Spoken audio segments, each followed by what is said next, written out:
Hi there, and welcome to Transcona Trailer Sales. Welcome to your 2024 Intech Sol Horizon Rover.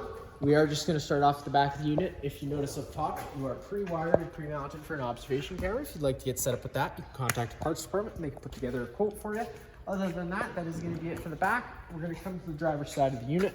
In this corner, as well as all four corners of the unit, you get your 3/4 inch stabilizer jacks. The way those works is you're going to take the tool located, which I believe is inside this compartment right here. No, sorry. It is inside the other side, so I'll have to show you that once we get there. But essentially it is a manual tool that hooks up to this 3/4 inch drive nut, running this foot down to the ground. Once the foot contacts the ground, just giving another 1/8 turn to snug it up. And it's going to take any bounce or sway you see we have in the unit right now away. With all that being said, these are stabilizer jacks. They aren't leveling jacks. And if you are using a drill or a cordless impact to run these up and down, just keep it in mind of how much torque you do put on them, because you do run the risk of bending them. Inside this compartment here, this is where you're going to get your 20-foot sewer hose, your water hose, and then you do also have a manual override for that awning in case the motor was to fail for whatever reason. Hopefully you never have to use it though. Then beside that, you do have your water heater. This isn't going to be like your standard water heater. If you've had a trailer before with a tanked water heater and you winterized it yourself, you'd know that you do have to bypass the water heater typically. That's not the case with these guys. It is the total opposite. There isn't any bypass valves on the back because you do just run antifreeze straight through it. And once you're done running your antifreeze and you're all done your winterization, when you crack your low point drains, just crack open your pressure relief valve and leaving it cracked open. That way, once that antifreeze gels up, it has somewhere to go. Other than that, you got your power switch that does supply power to the thermostat that's inside, and I'll go over that once we get there. Opening up this guy here is your little water station. You got your city water connection.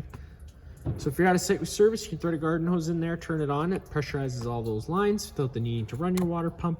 Then if you're out boondocking, your site doesn't have water, just put a garden hose in there, turn it on. That's what's going to fill your fresh tank, and that's what your water pump draws off of. Coax inlet right there. Here's your main 30 amp twist lock power connection. You're just taking note of that notch there. It lines up with this notch on this side. Insert that firm into place. 1/8 turn to lock it in, and then you got that threaded collar to really lock it down. If you follow that cord back, you do have your standard 30 amp plug-in. Most campsites should have this, and you can plug right on in. But let's say you have the unit at home and you want to run your fridge, or your campsite only has 15 amp service, which is a household plug. We do include that 15 amp park adapter. Just keep it in mind, it is just to run your fridge and your lights and charge your battery. It's not to run your air conditioner. Here's your main sewer outlet. All your fluids are combined into one tank. You're just taking and twisting that knob off. You're taking note of those ears there. Same ears your sewer hose it's going to have, lining them up, twisting and locking into place. Opening up that valve does just drain all the fluid. Right beside it, you got your sewer hose. You got that brand new one located in the compartment there. After your first use, this is where you're going to want to put it. I guess you don't have to put it there, but I recommend putting it there just because it keeps a lot of the smell out of the unit. If you were to have a portable solar panel, you could plug it in on there and it would charge your battery. There is connection going to the battery. And then right up front, you've got your tongue jack, manual override right at the top, light up, down. And then right at the front here, pulling these pins out of the way.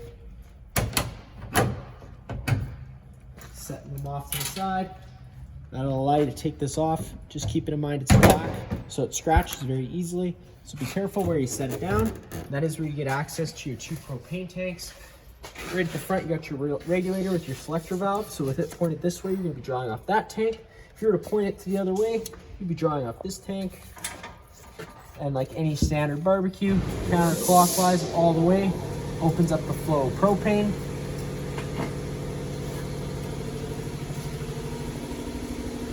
And around the top of the side of the unit, you got your 2 110 plugins. Inside here is a little portable spray port. You're just having to pull that guy out. The hose tucks into itself. And then this just does just function like any standard water line. You're just taking the collar, pulling it back, inserting it into place. It'll lock in. Then you can open this up and you'd have water.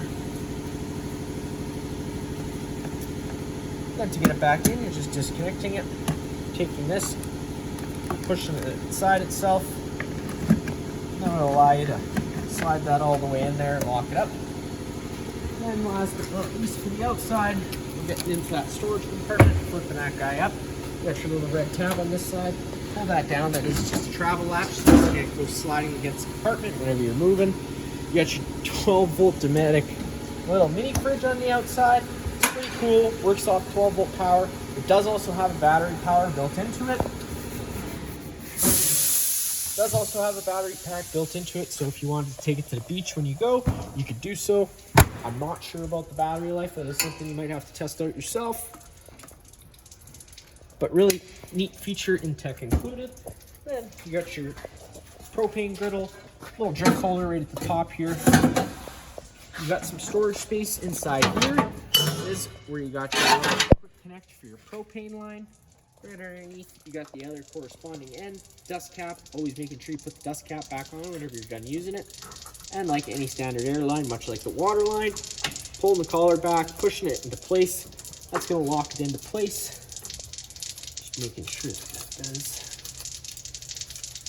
lock in. Then you could open up your flow of propane, and you would have propane at your griddle, and it would be as simple as lighting it.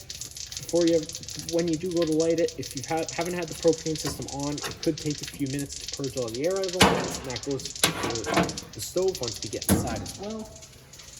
Then if you're all done on the outside here, you got your propane line quick connect disconnected, pushing that down, that'll allow you to slide it back in, and just making sure that it doesn't click, so it's not going to go anywhere.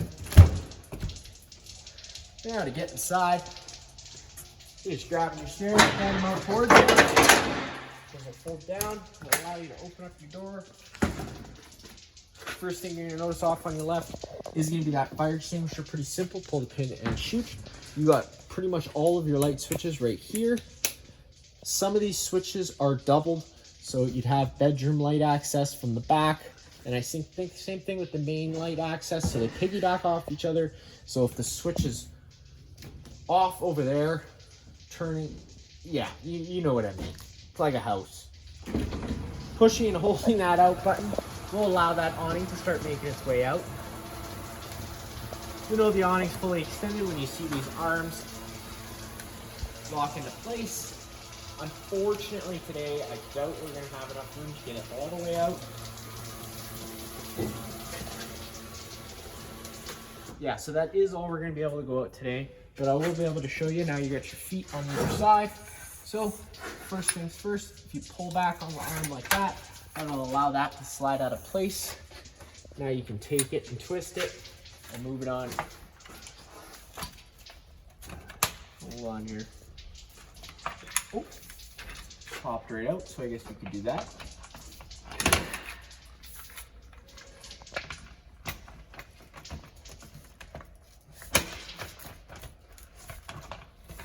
So once you twist it like so, with this down, it's the total opposite of the way you think. With this down, it is unlocked. That'll allow you to insert this foot into this guy here, locking that into place. Now you can set your height, lock the arm. So to lock it, you do actually have to pull this plastic lever up instead of pulling it down. I know it's the total opposite of what you would think. And you do the exact same thing for the other side. And of course, whenever you do have this out, always keeping an eye on the wind speeds, because you don't want to run the risk of ripping this thing off. So once that's unclipped, you can unclip it from the side of the wall, making sure that you're unlocked. Then that'll allow you to spin it back into place. Always, whenever you're putting it in, making sure you do lock this in there, so that way when you're pulling it in, it's not going to bind with anything. Then you'd be as simple as pushing the in button. Awning's going to start making its way in. Once it sucks itself right up to the trailer, motors will automatically cut out.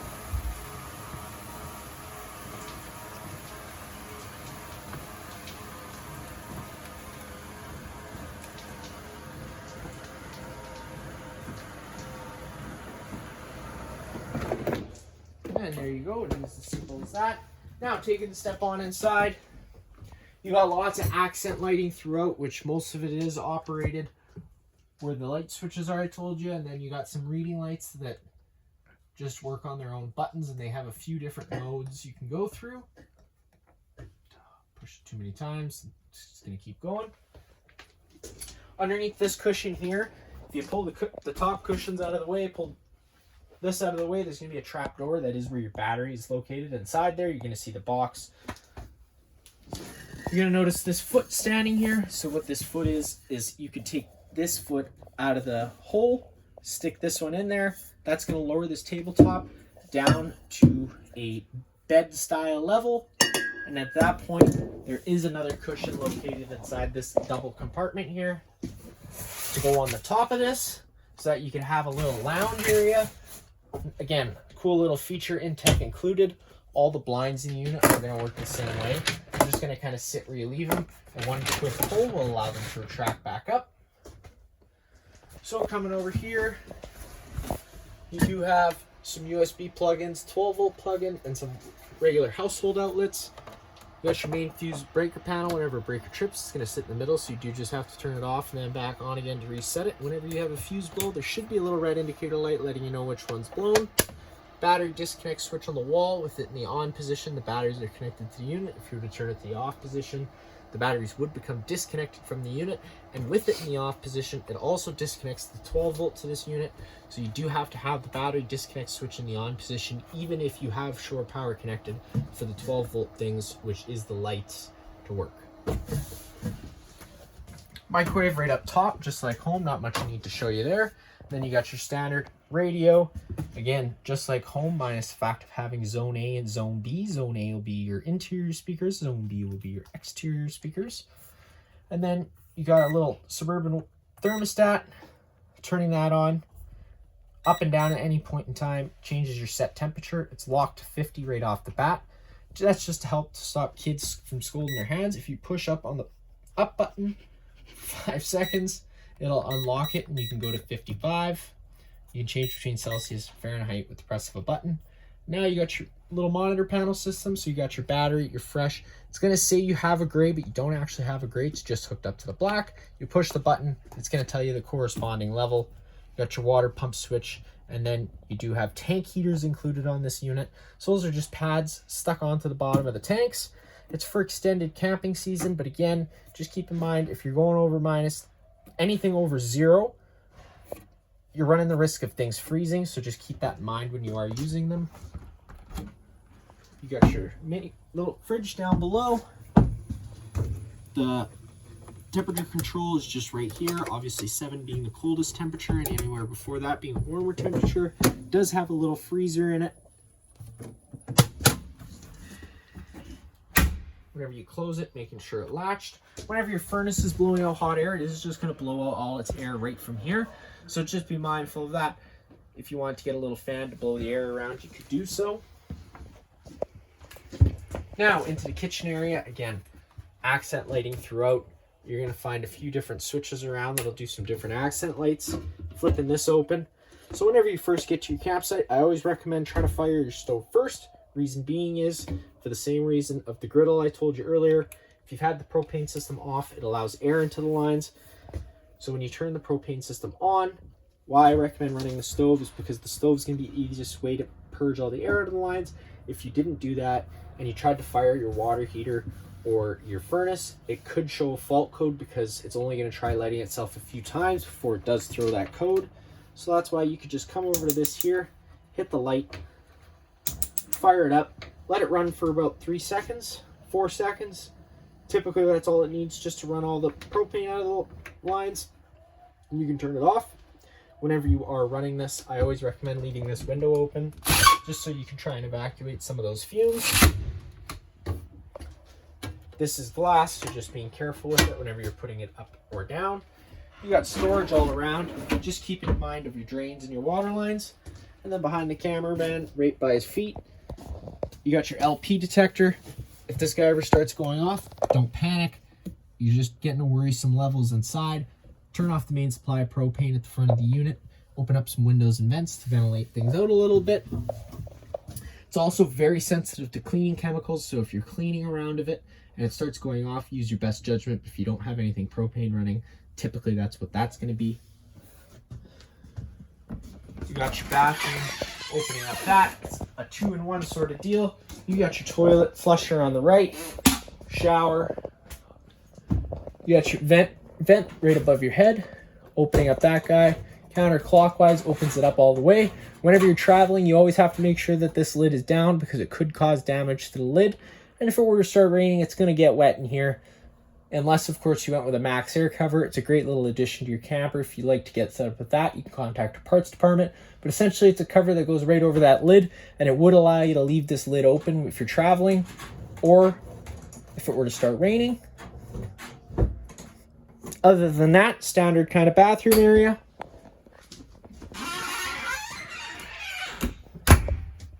Then you got your bedroom area.